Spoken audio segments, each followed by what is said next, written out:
Salutare tuturor! Astăzi o să schimbăm macaraua de la geamul din spate stânga la un seria 3 BMW seria 3 E90 din 2006. Prima dată scoatem plasticul ăsta de aici. Încercați să-l scoateți cu grijă, la mine s-au cam rupt astea. Ăsta au mai rămas. Aici au mai rămas puțini de crăpat rău. De aici se scoate, de aici din partea asta se scoate ușor până reușiți să-l scoateți de tot. Și avem aici un Torx de 20. Așa. Și mai unul în partea asta la altă. Și din câte știu, ar trebui să scoatem și masca asta de la mâner. Și ar mai fi încă unul sau două. Dar pun pauză și să nu rup de tot. Pun pauză și revin. Am scos și masca de la mâner. Bineînțeles, la mine vedeți că s-au mai rupt chestii. E mașina veche, scoapte astea, se cam rup. Și mai avem aici un Torx de 20. Desfacem astea 3, după aia scoatem panoul tot. Iar la mânerul ăsta avem o clemă pe care urmează să scoatem cablu. Și vom putea detașa. Până la urmă o să ajungem să detașăm și mufa de la butonul de la geam, ca să putem îndepărta de tot panoul. Încercați să nu trageți foarte tare de ele. Trageți tare, dar cu grijă. Să nu le rupeți. O să ajungem să... După care o să dăm și, să zic așa, chestia aia de izolație.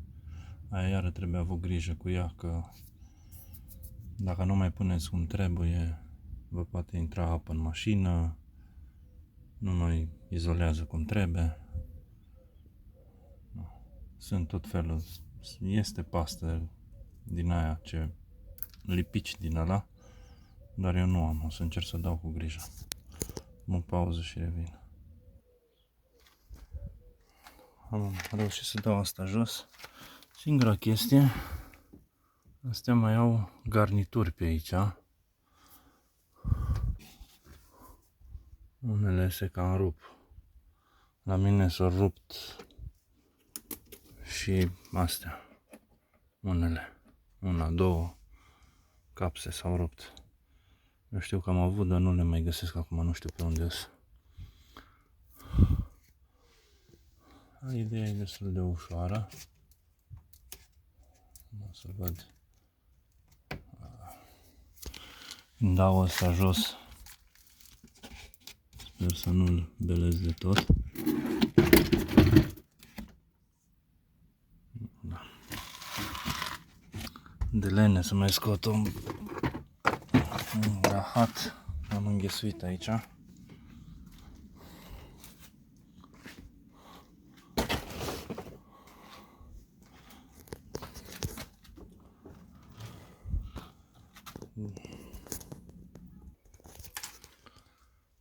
Așa arată. Eu pe acolo, că vă uitați în ușă, am resturi cum s-a rupt. S-a rupt cablul de la macara. S-a dat. A ieșit, nu știu ce s-a întâmplat cu el. Dar o să schimb macaraua toată. Așa. Și aici e macaraua nouă. Nu e una originală, nici nu știu ce marcă e. Sper să se potrivească. Aici, o să înțelegeți, am avut probleme astea. A fost nouă când am cumpărat-o. Și nu au avut de care am avut eu nevoie. Și mi-au dat una Magneti Marelli, care n-am putut să resetez motorașul din cauza că nu știu din ce cauză și rămâneam cu geamul deschis. Nu puteam să resetez motorașul. Pur și simplu o luat o razna. Așa că motorașul va veni dat jos de pe asta, dar prima dată desfacem 1 jos, 2 aici, 3 piulițe. Nu știu de câte sunt, de 10 cred că. 3 piulițe. După care desfacem 1, 2, 3 acolo, scoatem motorașul. Și o să trebuiască să scoatem geamul de pe macara. Aici e mai delicat, trebuie avut grijă că dacă băgați șurubelnița riscați să spargeți geamul. Dar nu se scoate foarte greu. Revin. Am desfăcut asta, deci am lăsat geamul în jos, că și așa a fost ruptă macaraua. A fost sărit cablu. Am lăsat geamul în jos. Geamul era băgat aici. Da? Mi-a venit ceva de genul. Așa a fost în portieră, da? Și aici venea motorașul. Deci am lăsat geamul în jos, că era prins cu scoci. Am tras de clema asta și am ridicat cu mâna elaltă de geam în sus.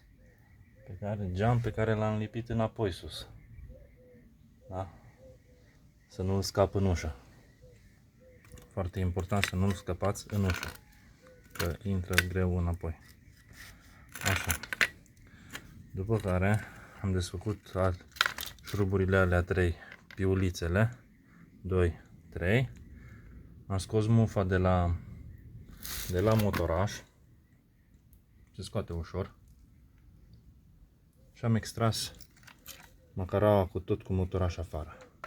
Apoi, asta, când mi s-a rupt prima dată și am schimbat-o cu tâmpenia asta de Magneti Marelli, mi-a venit cu șuruburile astea. Deci nu era chiar dedicată. Da? Mi-a venit cu șuruburile astea. Ei bine, la cea originală, mă rog, sau Valeo, am avut așa ceva. Acum, nebunia asta, așa mi-am dat seama, nebunia asta are ca și când ar trebui să ai șuruburile de la cea originală. Adică astea, cu torc 20. Da? Acum, nu aș prea vrea să umplu de mizerie. O să încercăm, o să pun motorașul și o să înfiletez șuruburile astea. Bine că le-am ținut mulți ani. Le-am păstrat, am zis că da, nu se știe niciodată când ai nevoie de un șurub în plus. Uite-te că a venit vremea. O să încerc să montez motorașul, care vine așa. Da? N-ai altă poziție, că trebuie să-ți dea la găuri. Da? Și încet, încet îl împingem în interior.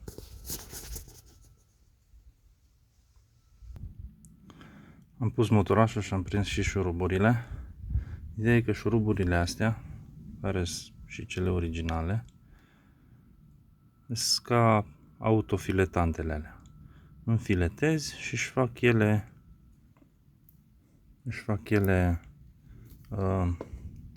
filet în carcasa ce ține cablurile astea. Eu am mai pus niște vazelină pe cablurile astea, să mă cam ung, dar asta a fost treaba cu motorașul. Acum, revenind la să iau o cârpă.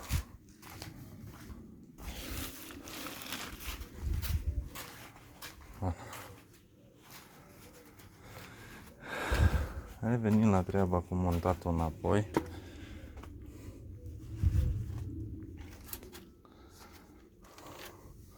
Vom lua macarana nouă cu motorașul. Cu motorașul montat. Asta are niște protecții la șuruburile alea. Astea vin date jos.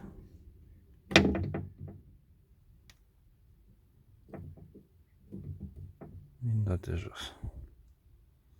Da? O să încerc o mână. Nu știu dacă mi iasă. Să nu mă înjurați. Ia să văd o chestie. Să pun pauză că aici eu mai aveam un cauciuc de la cea originală. Sper să-l găsesc. Acel cauciuc care vine pe clema aia, să nu bată clema în geam. Dacă nu o să fie nevoie, o să-l dau jos. Dar cea originală avea și cauciucul ăla pe ea. Așa că mă gândesc că nu de nebuni au avut pus cauciucul acolo. Sau era pe aia mai lungă. Nu știu exact. Aia mai lungă n-are treabă. Așa că o luăm. Încercăm să băgăm aici.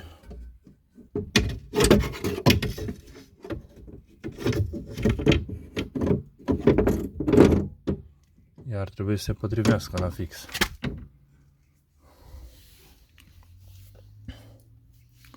Luăm șuruburile.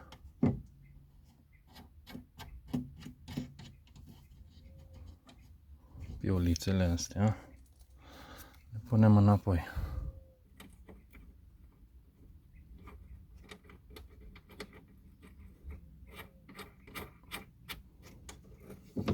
Nu sunt foarte meseriaș să lucrez cu mână. Sunt alții mult mai meseriași. De dacă vă ajută videoclipul și v-a plăcut, puteți să dați un like, share, abonare. Prietenii voștri care mai au E90-uri, să-i putem ajuta și pe ei să nu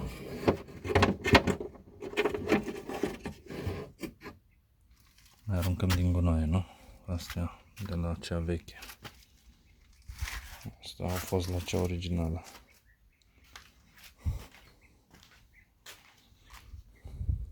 Care s-a rupt. Dați abonare să creștem canalul.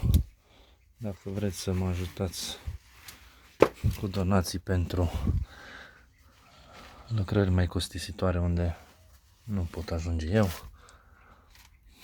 îmi scrieți în privat și ne descurcăm, da? Ideea e că eu încerc să împărtășesc cu voi tot ceea ce pot face de acasă. Acum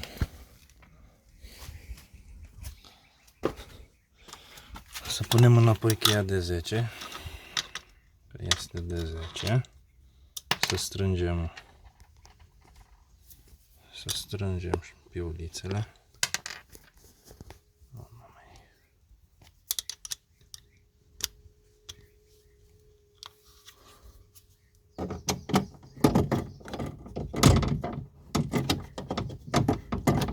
Nu trebuie strânse extrem de tare, să îndoim tabla.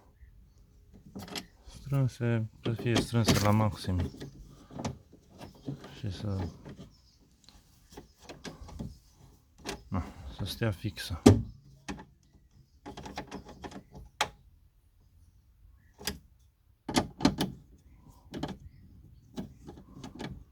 Am găsit și punguța cu clipsurile alea. Eu le-am luat de pe Temu alea sau de pe AliExpress, nu știu, mai de mult. Și abia acum am ajuns să le folosesc. Știam că mai trebuie să mai dau din astea jos. Adevărul că eu sunt omul care cam iubește mașina. Nu vreau să mă despart de ea, îmi place mașina asta. Aici vine. Dacă vă uitați, mufa asta are o clemă. Dacă apăs pe ea, se ridică clema și puteți scoate mufa. Revenind înapoi, am făcut click și totul e în regulă. La mine, vedeți, cleiul ăsta nu prea mai prinde. S-a murdărit. Pe ușă nu mai prea am. Ok, acum servească să lucrez cu două mâini, dar geamul îl vom lăsa exact pe canalul ăsta, cu grijă, încet, și el va face practic un click. Face un click și aia a fost. Pe care va trebui să resetăm geamurile. Geamul se va reseta, o să vă explic atunci când o să resetăm. Resetăm practic motorașul care identifică faptul că a ajuns la maxim și el se dă puțin peste cap. După aia și în partea aia la fel și totul va fi în regulă.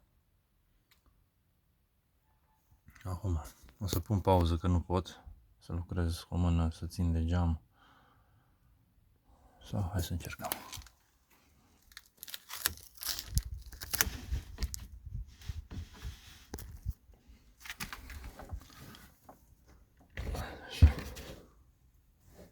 Vedeți, geamul ajunge și intră în macara. Dacă nu intră, tragem puțin de cleme și din partea asta la altă să îi facem loc. Practic.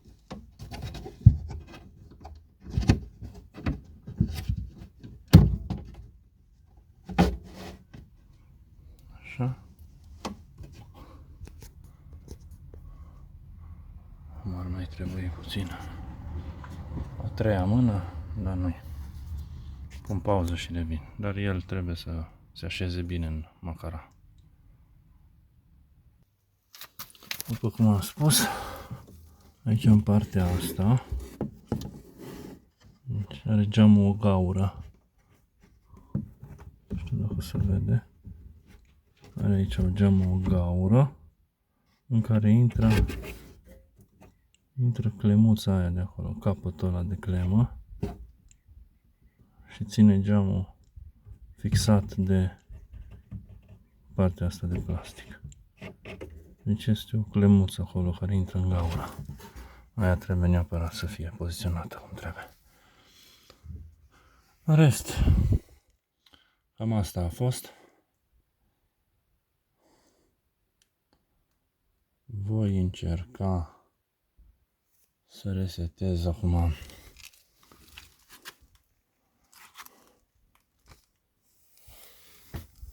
geamul.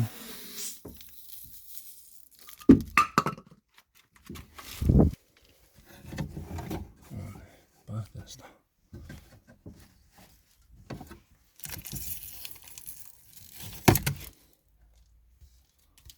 Bun. Scociul ăla trebuiască să-l curăț, probabil cu niște WD-40.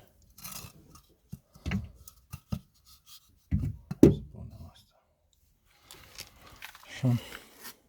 Mă șterg puțin pe mâini, mă duc să pun contactul și încerc să-l resetez din panoul de la șofer. Dacă nu mă înșel, de acolo se resetează. Dacă nu, va trebui să montez asta înapoi și din butonul de la ușa însăși. Hai să vedem ce am făcut. Deci, din butoanele astea de la ușa șoferului, nu știu dacă se vede, bate soarele.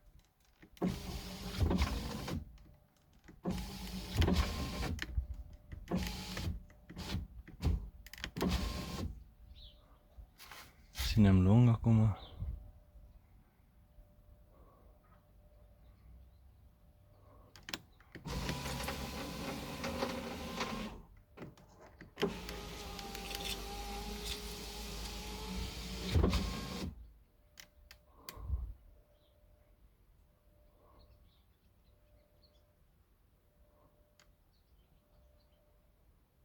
Ar trebui să se poată reseta.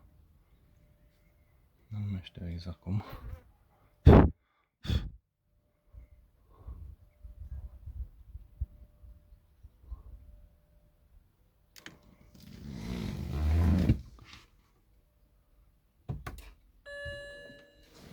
Bun.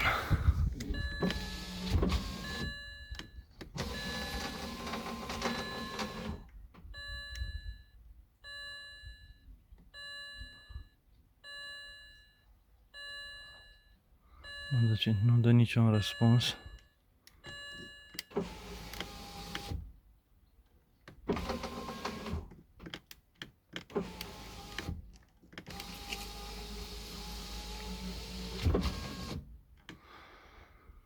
Probabil că o să trebuiască să închid ușa.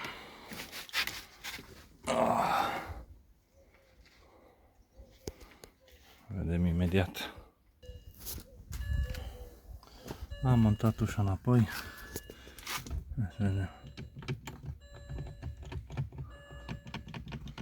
Niciun răspuns.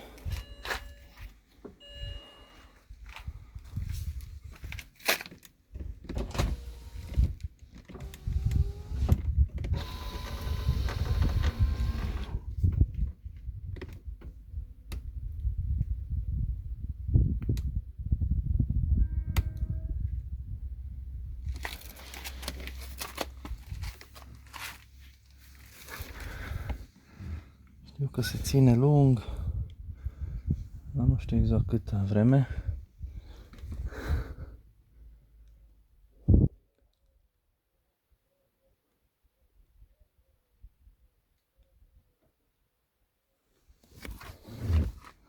Cred că nu vrea să zică nimic.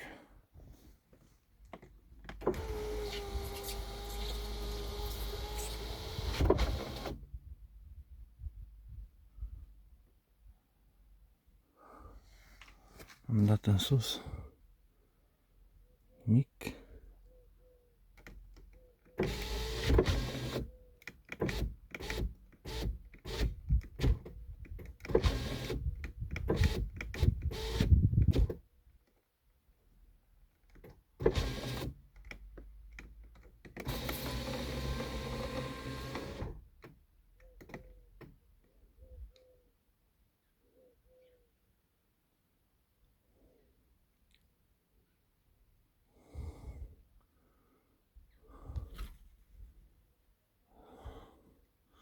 Problema cu resetarea, aici tot timpul a fost o problemă, nu răspundea, nu mi-a răspuns niciodată de câte ori am schimbat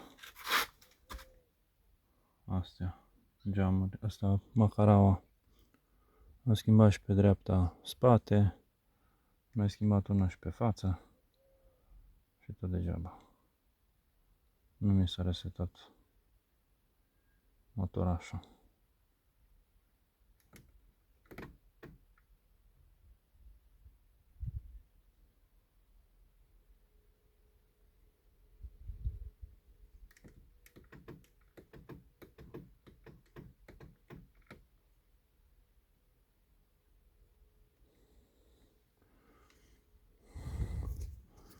Hai să încercăm și de aici. De aici nu răspunde. Nu înțeleg de ce.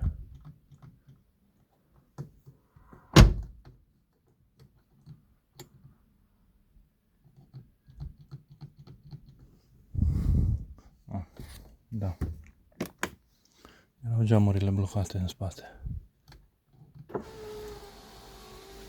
Punem lung.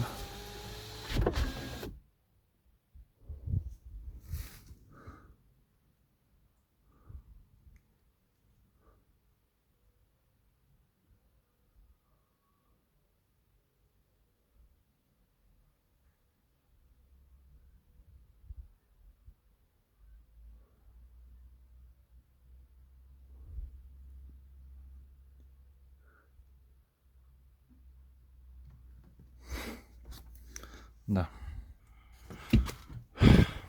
Din păcate nu reușesc să resetez macaraua la geam. O să vă las eventual în comentarii un link dacă găsesc cum se resetează macaraua, că momentan nu pot să-mi dau seama de ce nu funcționează. Așa că, dragilor, dacă v-a fost de folos, dacă v-a ajutat clipul, dați un like, share și abonați-vă dacă vreți. Eu fac chestiile astea